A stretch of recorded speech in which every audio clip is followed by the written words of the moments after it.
한 절씩 교독하시겠습니다.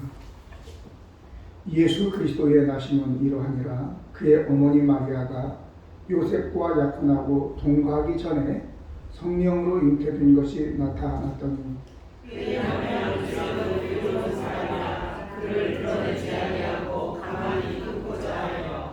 이 일을 생각할 때에 주의 사자가 현몽하여 이르되 다윗의 자손 요셉아 내 아내 마리아 데려오기를 무서워하지 말라.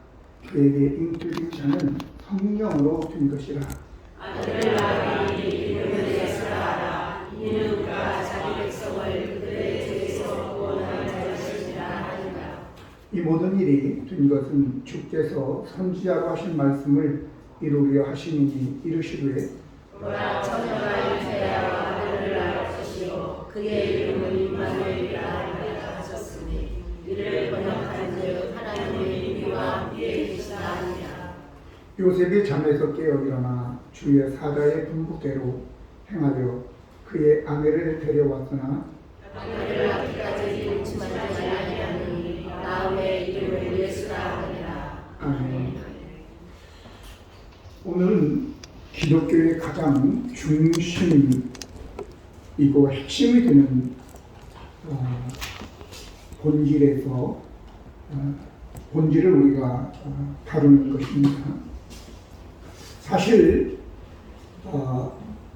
이 기독교의 본질, 핵심을 다룸에 있어서 일반적이고 또 다 아는 내용이고 또 가장 중요한 것이어서 어디서 시작해서 어떤 내용으로 또 어떻게 해야 될지 상당히 고민이 많아서 이제 여러 생각을 많이 하게 되었습니다.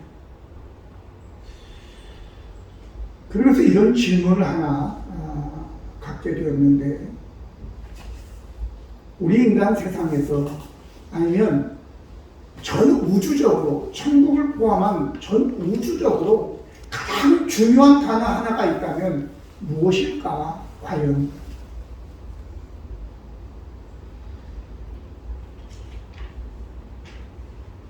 어떤 사람들은 이것을 돈이라고, 건강이라고 이렇게 생각할 수 있겠죠.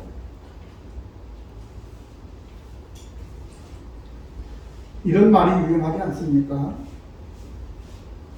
돈을 잃으면 아주 적게 잃은 것이고, 명예를 잃으면 많이 잃은 것이고, 건강을 잃으면 다 잃었다 이렇게 얘기하잖아요. 그런데 이거는 이 세상에 증거를 두고 사는 사람들의 이야기이지, 그리스도인인 우리에게는 조금은 맞지만 맞지 않는 얘기죠. 대신 우리에게는 이 단어, 바로 예수이죠. 예수. 다른 건 다 잃어버려도 예수를 잃지 않으면 우리는 조금 잃은 것입니다. 그래서 바울은 고백하기를 고린도후서 4장 7절로 9절 보면 우리가 이 보배를 질그릇에 가졌다 이렇게 얘기합니다. 우리는 질그릇이고 예수 그리스도가, 바로 예수가 보배다 이렇게 얘기한 겁니다. 조금 더 읽어보자면 우리가 사방으로 우겨쌈을 당하여도 쌓이지 아니하고 답답함은 일을 당하여도 낙심하지 아니하고 박해를 받아도 버림받지 않고 거꾸리쁨을 당하여도 망하지 않는다라고 하는 것입니다. 제가 뒷부분을 읽어드린 것은 바로 질그릇인 우리의 보배신 예수님을 가지게 되면 어떤 상황 속에서도 무너지지 않고 낙심하지 않는다는 거죠. 왜? 그 보배가 있기 때문에 그런 것입니다. 예수님 자신이 직접 이렇게 말씀하셨습니다. 천국은 마치 이와 같다. 저 밭에 숨겨진 보배와 같아서 누군가 우연히 그것을 발견하여 돌아가 모든 걸 다 팔아서 그 땅을 샀다 이렇게 나오는 겁니다. 예수님 당시에 그 시대적 상황에 하도 전쟁이 많이 일어나고 뭐 여기저기서 쳐들어오니까 집에 금은 부하가 있으면 어떻게 되겠어요? 다 뺏어가는 거죠. 우리나라도 일제시대 때 쌀도 공출해 가고 심지어는 탄약을 만드느라고 집에 있는 그냥 놋그릇 다 가져왔잖아요. 수저, 젓가락까지 다 가져왔잖아요. 그러니까 그 시대 사람들이 금과 은이 있고 귀한 것이 있으면 땅을 파고 묻었단 말이죠. 근데 어떻게 된 일인지 그것을 몰래 파묻은 사람이 사고가 생겨서 갑작스럽게 어디서 죽었다든지 아니면 못 오게 되었을 경우에 아무도 모르는 거예요. 그런데 우연히 발견했단 말이죠. 그러면 그 땅에서 그것을 파가면 안 되죠. 그러니까 모든 것을 다 팔아도 그 땅을 먼저 사는 거죠. 그리고 우연히 발견한 것처럼 그걸 갖다가 이제 캐는 거죠. 이걸 이야기하는 것입니다. 오늘 저와 여러분, 우리는 바로 그처럼 우리 이 몸은 내 인생은 질그릇인데 우리 안에 그리스도를 가진 것은 모든 것을 다 가진 것입니다. 할렐루야. 그러면 오늘 여러분과 저가 오늘 말씀을 들으면서 진정으로 그 예수를 여러분들의 복에 보아 삼으시기를 축원합니다. 그럼 예수님은 어떤 분이시냐라고 하는 거죠. 오늘 본문의 말씀 18절에 보니까 예수 그리스도의 나심은 이러하니라. 그의 어머니 마리아가 요셉과 약혼하고 동거하기 전에 성령으로 잉태된 것이 나타났더니 라고 얘기했습니다. 예수님은 성령으로 잉태된 것입니다. 사람은 아버지로부터 잉태된 거죠. 이걸 우리는 부정모혈이라고 얘기합니다.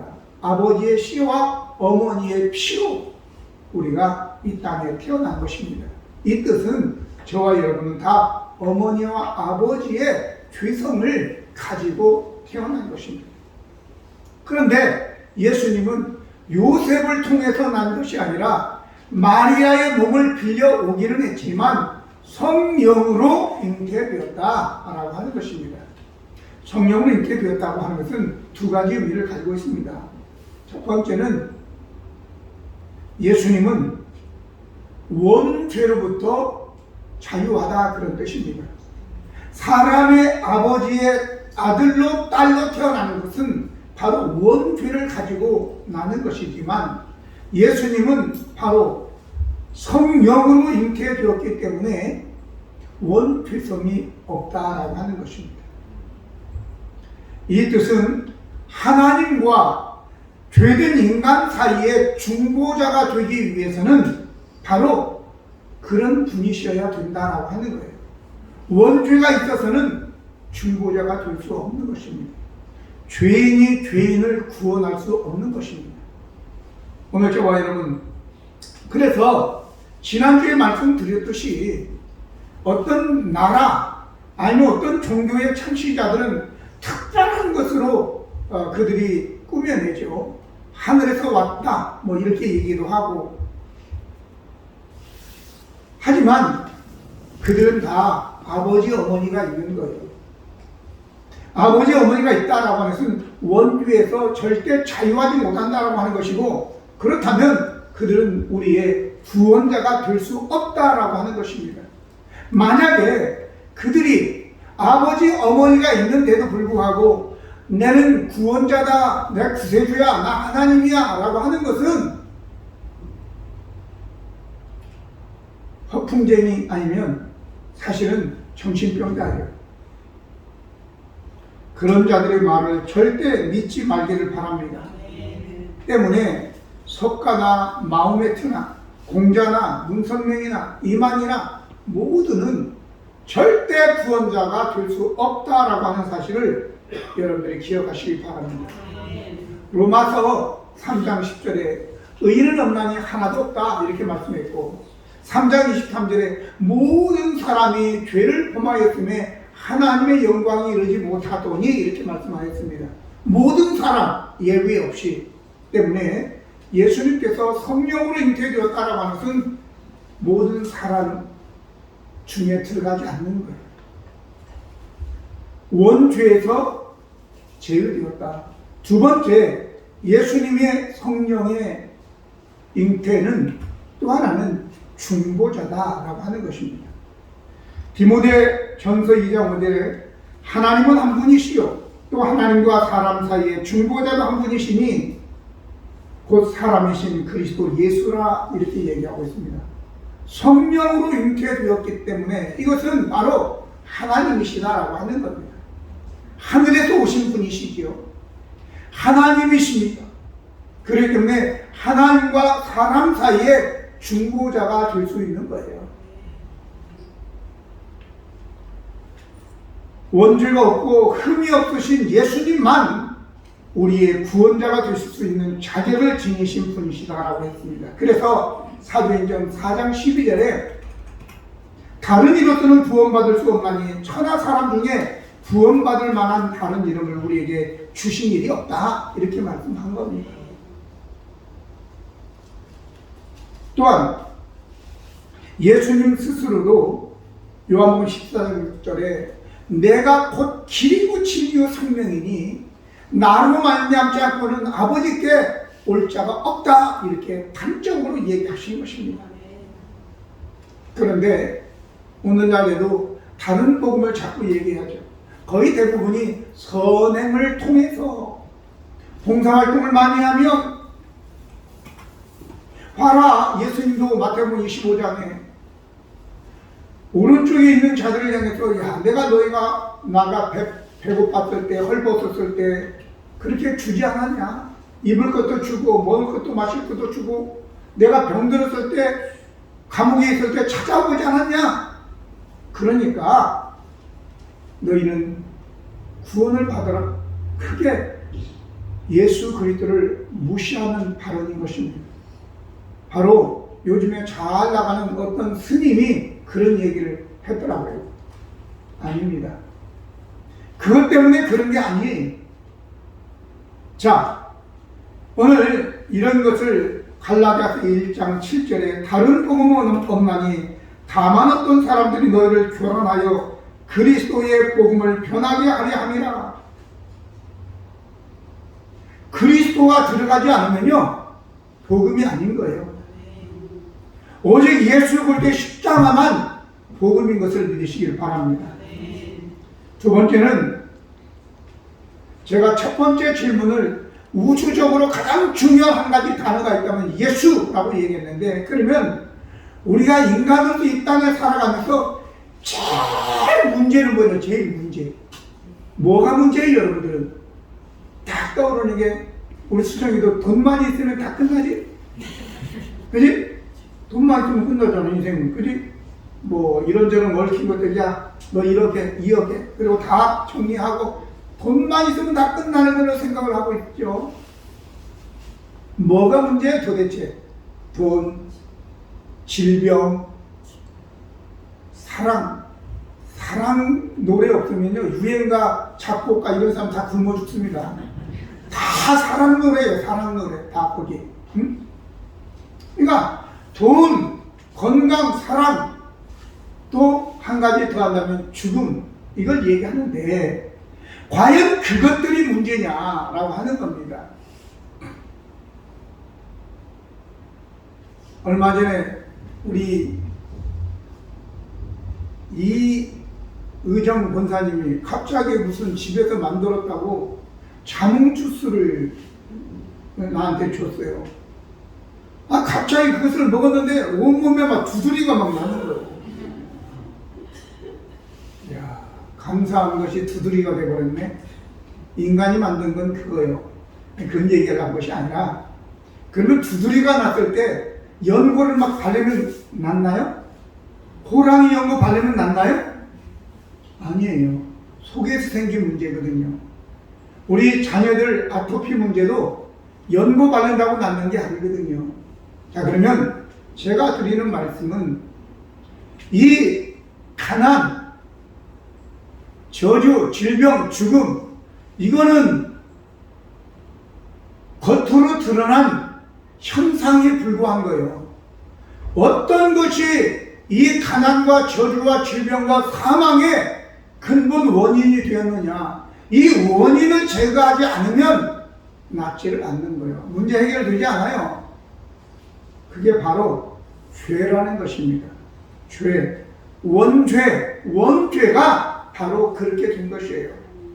깨달으시기를 바랍니다. 그래서 예수님께서 어느 날 말씀을 가르치고 있는데 친구들이 자기의 중풍병 걸린 친구를 데리고 와서 들어갈 구멍이 없으니까 지붕을 뜯어서 그냥 내리네. 그들의 믿음을 보시고 예수님께서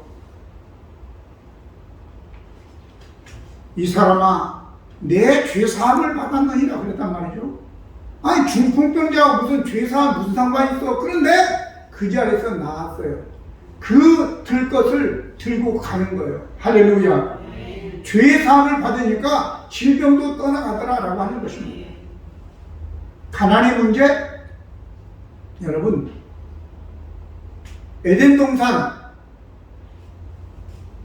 롯이 아브라함 삼촌과 다툼이 있어가지고 우리는 저쪽으로 가겠습니다. 그래 보니까 창세기 13장 10절에 보니까 이에 롯이 눈을 들어 요단 지역을 바라본즉 소알까지 온 땅에 물이 넉넉하니 여호와께서 소돔과 고모라를 멸하시기 전이었으므로 여호와의 동산 같고 애굽 땅과 같았더라고 그랬어요. 여호와의 동산, 에덴 동산 같았대요. 근데 후에 소돔과 고모라는 하나님의 유황불로 멸해버리잖아요. 뭐가 나겠어요? 하나님 유황불로 멸했는데 그전에는 에덴 동산 같고 애굽 땅과 같아서 그냥 언제든지 농사를 지을 수 있는 물이 넉넉하고 초원이 넉넉한데 그들이 죄를 짓고 저주를 받음으로 인하여 결국은 망했다라고 한 거 아니겠습니까?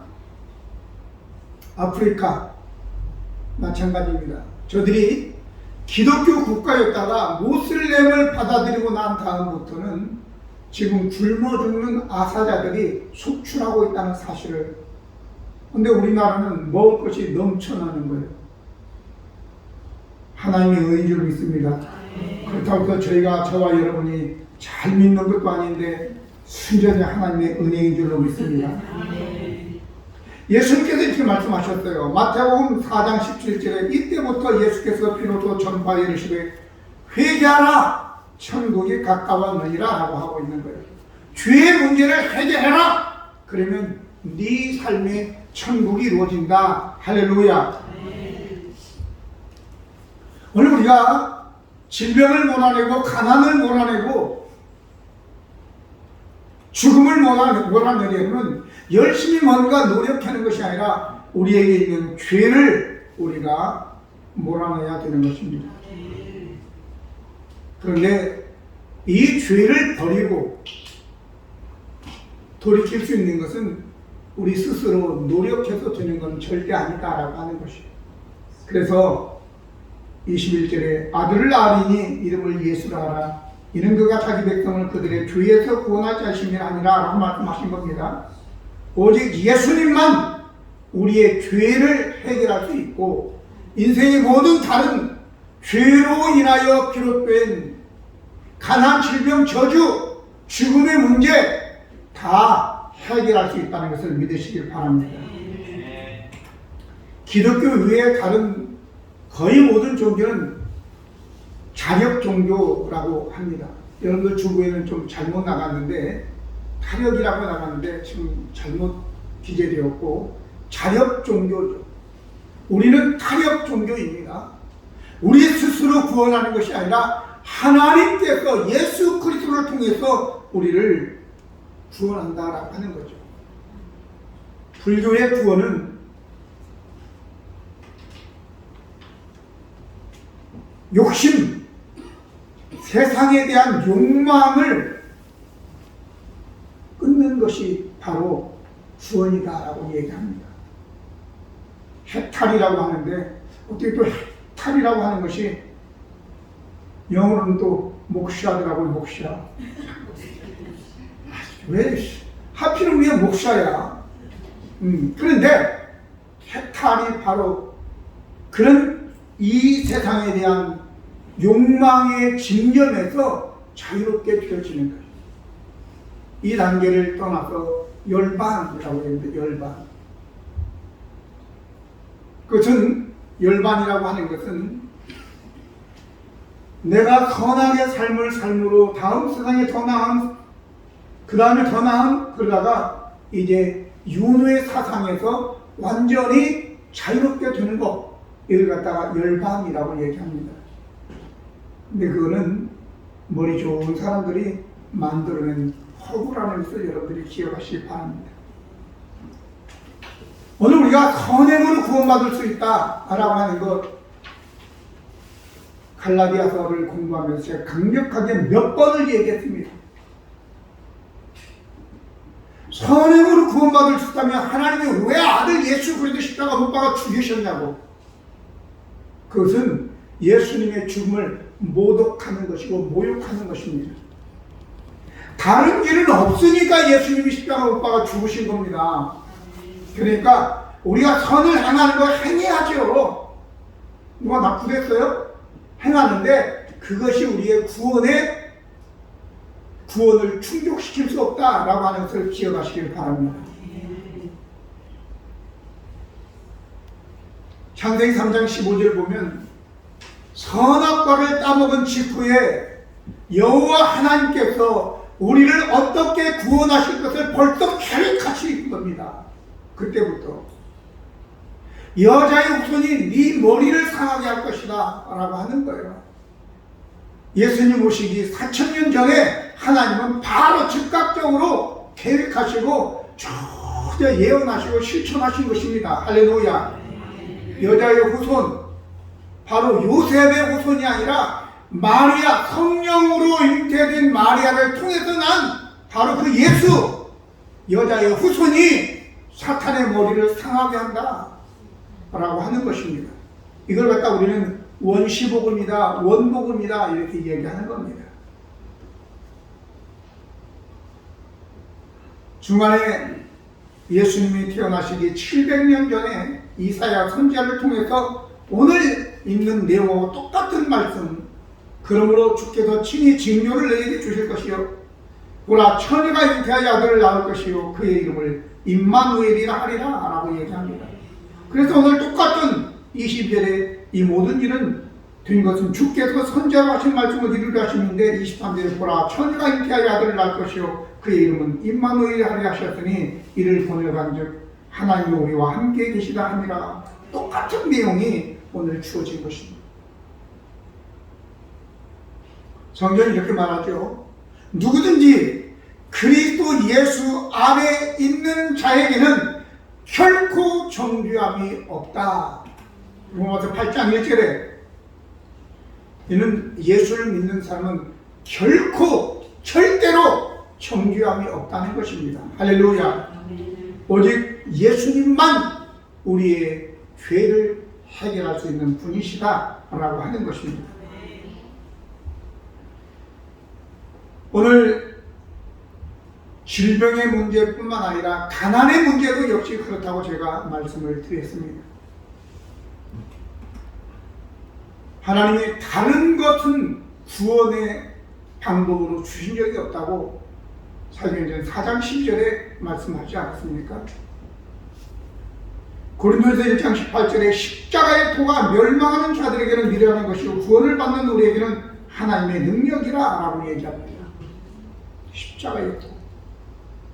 마지막으로 예수님은 하나님 아버지께서 우리에게 주신 최고의 선물이라고 하는 것입니다. 보라 처녀가 잉태하여 아들을 낳을 것이요 그의 이름은 임마누엘이라 하리라 하셨으니 이를 번역한즉 하나님이 우리와 함께 계시다 함이라 라고 했습니다. 오늘 본문의 말씀에는 예수님에 대한 세 가지의 이름이 나오지요. 하나는 예수, 하나는 그리스도, 하나는 임마누엘이라고 합니다. 예수는 여기에는 그의 백성을 그들의 죄에서 구원할 자이심이라는 뜻이다라고 했지만 이거는 하나님께서 성경을 통해서 해석한 것이고 본래적 의미는 구약의 호세아, 여호수아라는 이름과 같은 것입니다. 구원자라는 뜻입니다. 구원자. 예수님의 개인적인 이름이 바로 구원자라는 뜻인데 뭘 구원하느냐? 그의 백성을 그들의 죄에서 구원하는 자이다라고 하는 것입니다. 두 번째는 그리스도라. 그리스도는 메시아, 기름 부음 받은 자라는 뜻입니다. 이게 공식적인 구원자라는 의미인 것입니다. 예수는 구원자라는 의미를 가진 개인적 이름이고 그리스도는 보통명사입니다.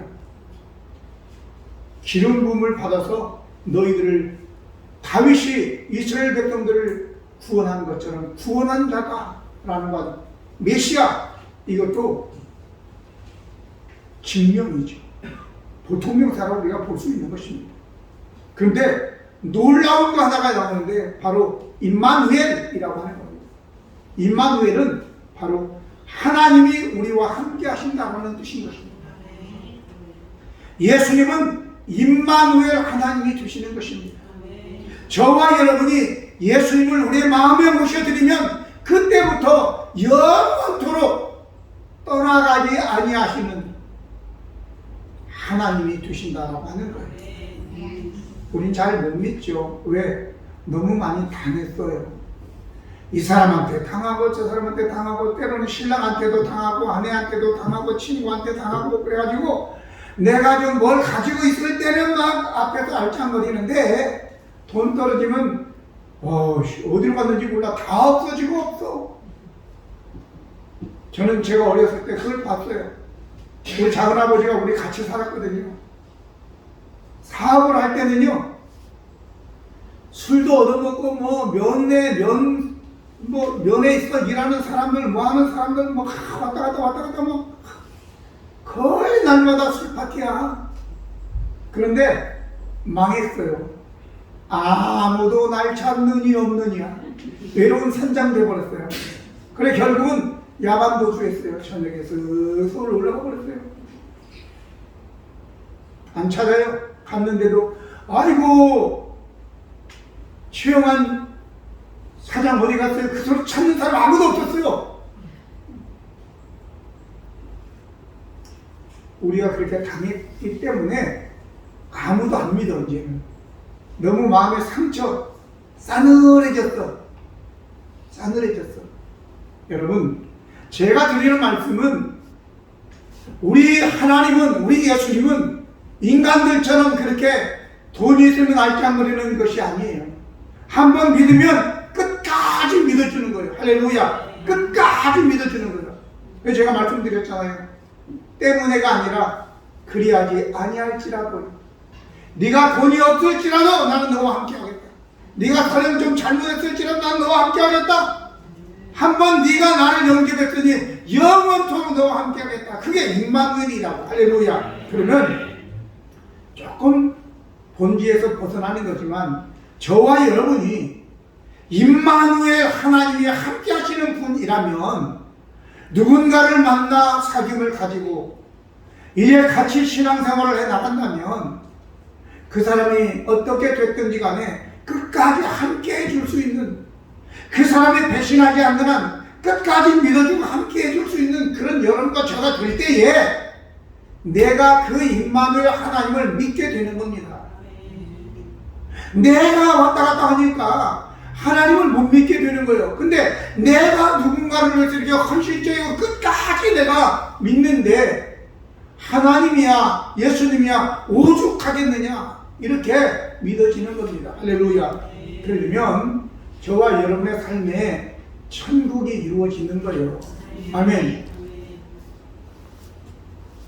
여러분과 저는 예수 그리스도를 통해서 이제 천국을 소망하며 살아가는 곳입니다. 누군가는 얘기합니다. 천국은 어떤 곳이냐? 하나님이 계신 곳이다 이렇게 얘기하죠. 그는 맞을 수도 있고 많이 틀린 말입니다. 천국은 하나님이 계신 곳이 천국이 아니라 하나님이 계시기 때문에 천국인 거예요. 다르죠 조금. 제가 드리는 말씀은 그러면 임마누엘 하나님 예수 그리스도가 우리 마음에 오셔서 계시면 벌써 우리 마음이 천국이 되는 것이요. 왜? 그곳에 하나님이 계시기 때문에. 그래서 여러분들이 이 땅에 살면서도 천국을 이루고 내세의 천국도 이루고 영원한 천국에서 살아갈 수가 있게 된다 그 말이죠. 그러니 이 시간 여러분들이 하나님을 조건 보지 않아요. 어제까지 어떻게 교회 들어오기까지 어떻게 살았던 그게 중요한 것은 아니고 내가 진심으로 슬픈 마음이 있는 사람, 낙심한 사람,